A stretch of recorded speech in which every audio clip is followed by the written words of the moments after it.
Hello guys. Welcome back to Dear SSE. Today we're gonna study electricity.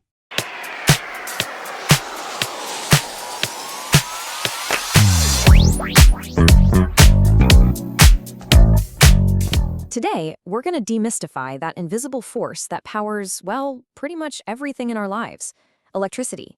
And we're going to start, not with a giant power plant, but with a tiny little spark you've definitely felt before. It's one of those things that seems totally random and insignificant, but believe it or not, it holds the key to understanding how all of this works. You know exactly what I'm talking about, right? You walk across a carpet, you reach for a metal doorknob, and zap, you get that little shock.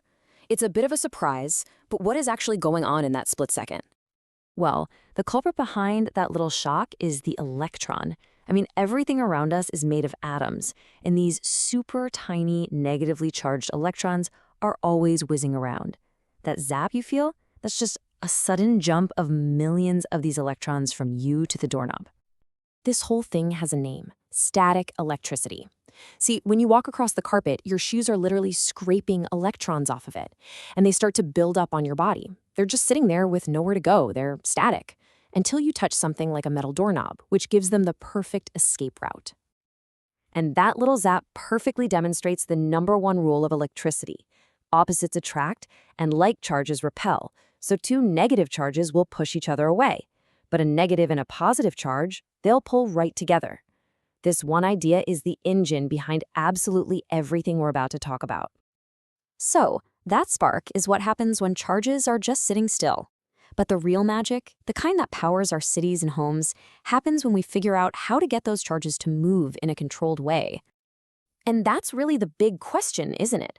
What if, instead of a random, sudden little zap, we could create a steady, continuous river of those moving electrons?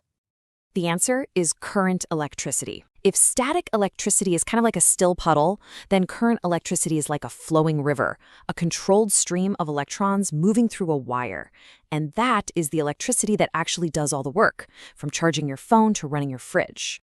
But here's the thing, for this whole system to work, you really need two totally different types of materials. You need conductors, like the copper inside a wire, which are like a perfect highway for electrons to zip down. And then you need insulators, like the plastic or rubber coating on the outside, which act like a wall, keeping that powerful current right where it's supposed to be. It's that combo of highway and wall that makes electricity both useful and safe.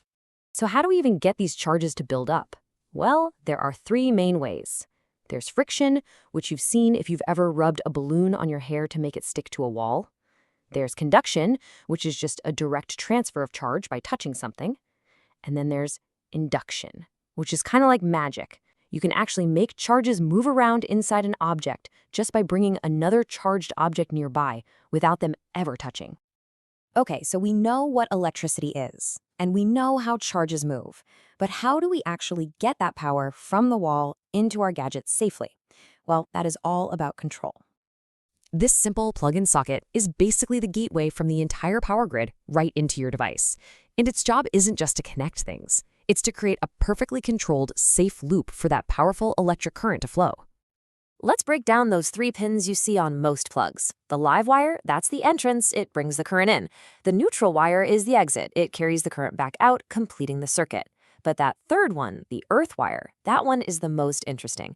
It literally does nothing until something goes wrong. It's a silent bodyguard, just waiting. And that whole idea of a bodyguard brings us to our final piece of the puzzle: how our homes are designed from the ground up to protect us from the very power that runs them. Because, when electricity goes wrong, it can go very wrong. Things like overloading a circuit by plugging in too much stuff, or a short circuit where wires touch, can cause dangerous overheating and even start fires. This is where the simple genius of the electric fuse comes into play. It's a safety device that's literally built to fail. You see that thin wire inside? It's designed to be the weakest link in the whole circuit. If the current gets dangerously high, that little wire just melts and breaks the connection, sacrificing itself to protect your expensive gadgets and, more importantly, your house. Now, the original fuse worked great, but it had one big downside. Every time it did its job, you had to throw it away and put in a new one. So we evolved to the modern version, the miniature circuit breaker, or MCB. It does the exact same thing, cuts the power when there's a surge, but instead of melting, it's just a switch that flips off. So when it trips, you just go and flip it back on. Simple. So really, your home has this built-in electrical safety net. The fuses and MCBs act like guards, stopping any dangerous surges of current. And remember that silent bodyguard, the earth wire? Well, if a fault causes a live wire to touch the metal casing of an appliance, the earth wire gives that dangerous current a safe path straight into the ground, instead of through you. But all these clever built-in protections only go so far, because honestly, the most important safety device is you.